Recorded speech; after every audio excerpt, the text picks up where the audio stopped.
اعوذ باللہ من الشیطان الرجیم، بسم اللہ الرحمن الرحیم۔ سبح اسم ربک الاعلی الذی خلق فسوی والذی قدر فہدی۔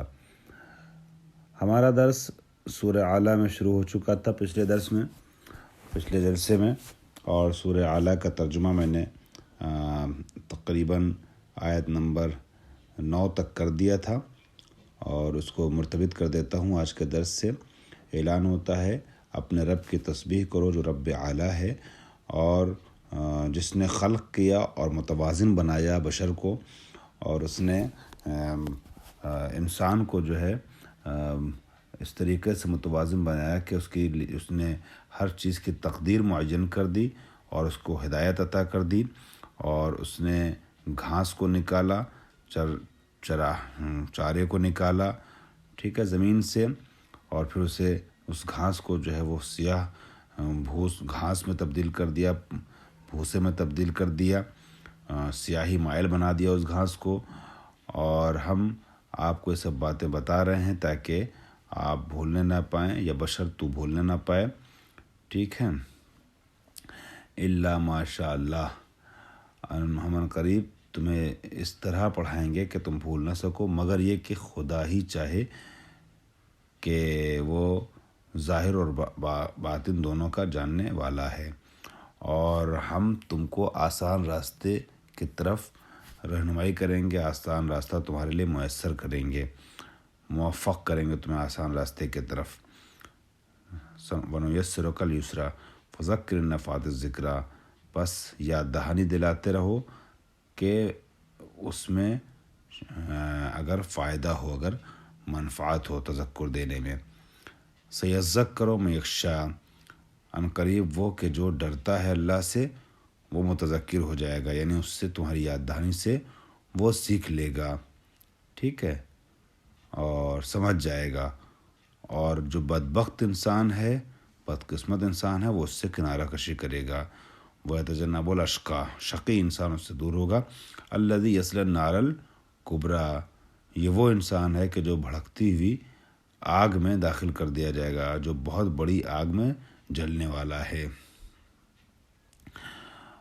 اور ثُمَّ لَا يَمُوتُ فِيهَا وَلَا يَحْيَىٰ، اور جب بھڑکتی ہوئی آگ میں یا بڑی اور عظیم آگ میں، یعنی جہنم میں ڈال دیا جائے گا، تو نہ وہ موت ہی کے بھی نہ موت، وہاں اس کو نہ موت آئے گی نہ زندگی، یعنی موت تو آئے گی نہیں، جلتا رہے گا جلتا رہے گا جلتا رہے گا، ہمیشہ جلتا رہے گا، اور زندگی جیسا نہیں رہے گا، اس لیے موت سے بدتر اس کی حالت ہوگی۔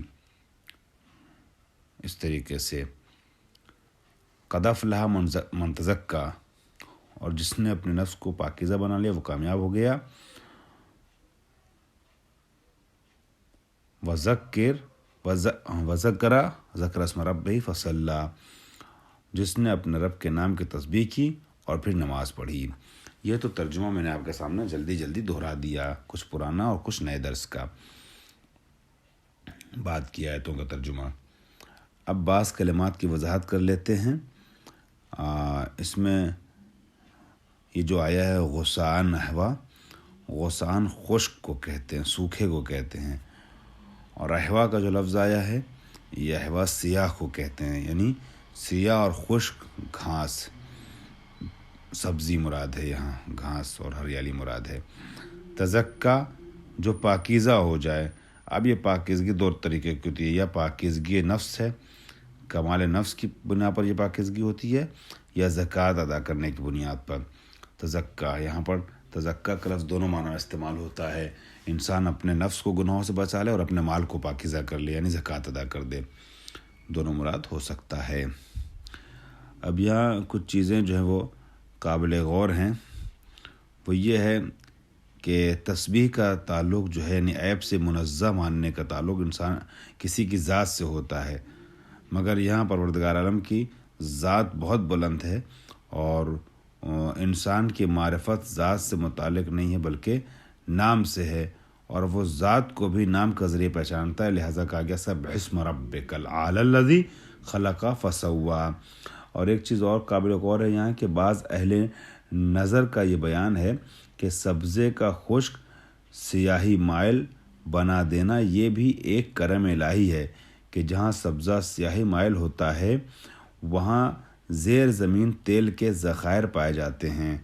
اللہ بہتر جانے. یعنی ماہرین کا یہ کہنا ہے کہ اگر سبزہ جو ہے زمین پر اگا ہوا وہ سیاہی مائل ہوگا تو نیچے تیل کے ذخائر ہوں گے. یعنی گلف کنٹریز میں اکثر جگہوں پر ایسا ہوتا ہے. یہ ماہرین کی یہ دلیل ہے.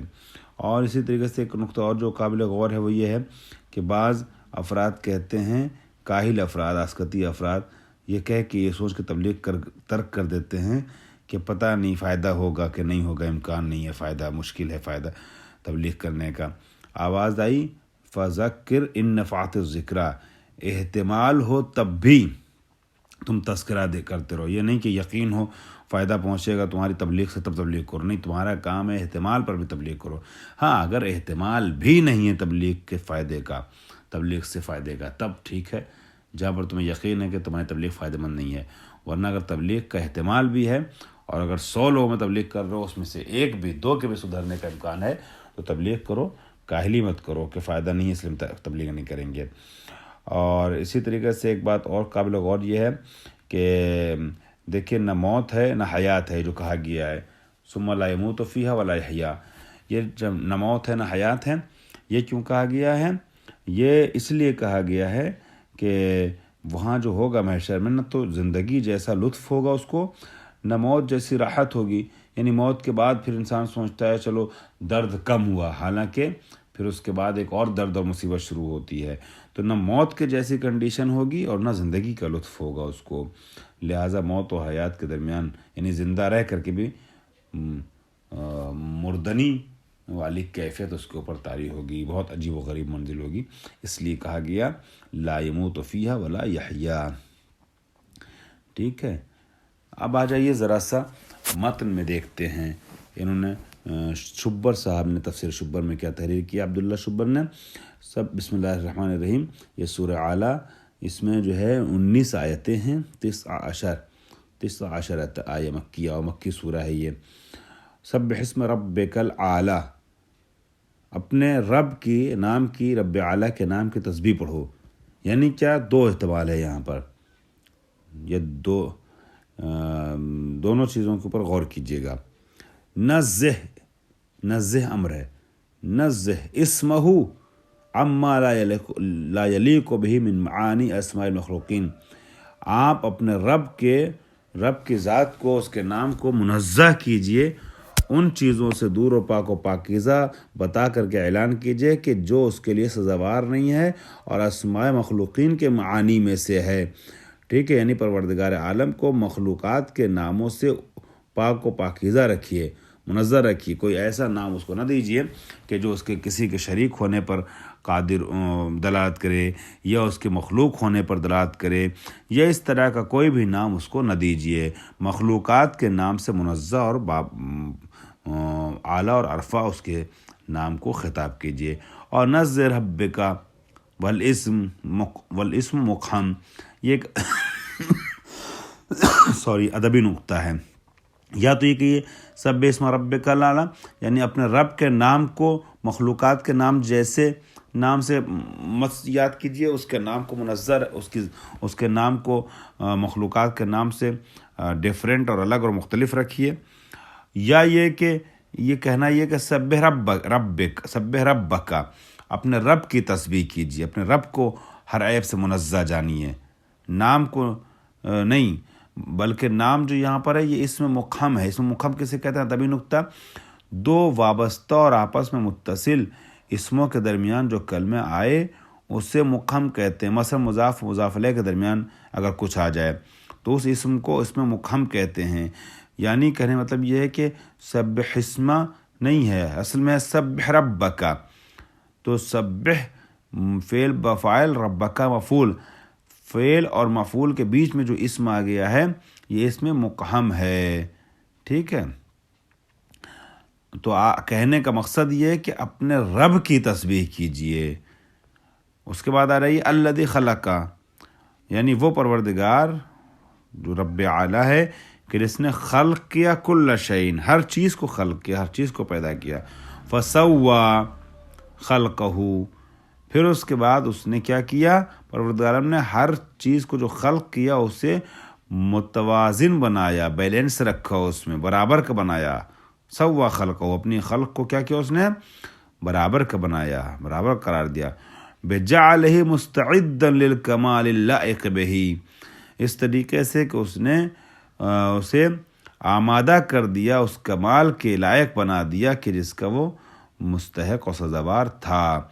یعنی ہر چیز کو پروردگار عالم نے اس کے مستحق کمال کے اعتبار سے بنایا ہے. اس کے عدل کا ایک معنی یہ بھی ہے کہ پروردگار عالم نے جس چیز کو جتنی جیسی ضرورت تھی ویسی اس کی ضرورت کے اعتبار سے قرار دیا، اسے بنایا ہے، متوازن رکھا ہے، بیلنسیو بنائی ہے پروردگار عالم نے ہر چیز. اور انسان کے نفس کا بیلنس کیا ہے، اس کو سورہ شمس میں بیان کیا جا چکا ہے. وَنَفْسٍ وَمَا سَوَّاهَا فَأَلْهَمَهَا فُجُورَهَا وَتَقْوَاهَا، کہ اس نے اسے بنایا، متوازن بنایا. اس کا توازن یہ ہے کہ فجور اور تقویٰ دونوں بتا دیا، ایک طرف اچھا راستہ ہے، ایک طرف برا راستہ، اور اسے اختیار دیا کہ اپنی مرضی سے انتخاب کرو. اچھے راستے پہ چلو گے تو فرشتوں سے افضل ہو جاؤ گے، برے راستے پہ چلو گے تو جانور سے بدتر ہو جاؤ گے. الذی خلق وسوی والذی قدر فہدی والذی قدر لکل مخلوق ما یصلح له، اور مقدر کیا، معین کیا ہر مخلوق کے لیے اس چیز کو کہ جو اس کے لیے صالح، مناسب اور سزاوار تھی. فہدا مطلب کیا؟ دلہ علی نفعہ و ضررہ، اس انسان کو بنانے کے بعد اور اسے متوازن بنانے کے بعد اور اس کے سزاوار چیزیں اس کی قسمت میں رکھنے کے بعد، اسے عطا کرنے کے بعد کیا کیا؟ اس کی رہنمائی کر دی، اس کے نفع اور ضرر کی طرف بتا دیا کہ اس کے لیے فائدہ مند کیا اور اس کے لیے نقصان دہ کیا ہے. ٹھیک ہے، یعنی خالق کائنات نے انسان کو بنانے کے بعد اس کے سامنے دونوں آپشن رکھے. ٹھیک ہے، اچھی چیزوں کے بارے میں بھی اس کو بتا دیا اور بری چیزوں کے بارے میں بھی بتا دیا. یہ بات دوسرے لفظوں میں نے عرض کیا کہ سورہ شمس میں فرمائی، اور بھی بعض جگہوں پر وَنَفْسٍ وَمَا سَوَّاهَا فَأَلْهَمَهَا فُجُورَهَا وَتَقْوَاهَا، فجور اور تقویٰ دونوں سکھایا. یا دوسری جگہ فرمایا اِنَّا هَدَيْنَاهُ السَّبِيلَ إِمَّا شَاكِرًا وَإِمَّا كَفُورًا، ہم نے راستہ دکھا دیا، چاہے شکران نعمت کرے چاہے کفران نعمت کرے. یعنی انتخاب راہ اس کی اپنی مرضی سے ہے، مگر جو نتیجہ ہوگا وہ اس کی اپنی مرضی سے نہیں ہوگا. اب سزا اور جزا جیسے عمل اس نے کیے ہیں ویسے ہی اس کو دی جائے گی. نیک عمل انجام دیا ہے تو فَمَن يَعْمَلْ مِثْقَالَ ذَرَّةٍ خَيْرًا يَرَهُ وَمَن يَعْمَلْ، اور اگر برے کیے تو وَمَن يَعْمَلْ مِثْقَالَ ذَرَّةٍ شَرًّا يَرَهُ، دونوں طریقے کے عمل کو دیکھے گا، اس کی سزا بھگتے گا. یہ ہے انسان کے نفس کا توازن. وَالَّذِي أَخْرَجَ الْمَرْعَىٰ، اور پروردگار عالم وہ ہے کہ جس نے چارے اگائے انسان کے کھانے کے لیے. ٹھیک ہے، پیڑ پودے اگائے، درخت اگائے، اور انسان اور جانور دونوں کے لیے. فَجَعَلَهُ غُثَاءً نَحْوًا، اور پھر اس کو اگانے کے بعد اس کو بعض جگہوں پر کیا کیا ہے؟ سیاہ بنا دیا ہے. کس کو سیاہ بنا دیا ہے؟ اس گھاس کو. میں نے کیا عرض کیا تھا آپ کی خدمت میں کہ بعض زمینوں پہ اس کا سیاہ ہونا بھی نعمت کی دلیل ہے. اس کی طرف ہلکا سا اشارہ میں پہلے کر چکا ہوں، اور اب اس کے بعد انشاءاللہ باقی گفتگو درس کے اگلے حصے میں ہوگی. وآخر دعوانا الحمدللہ رب العالمین.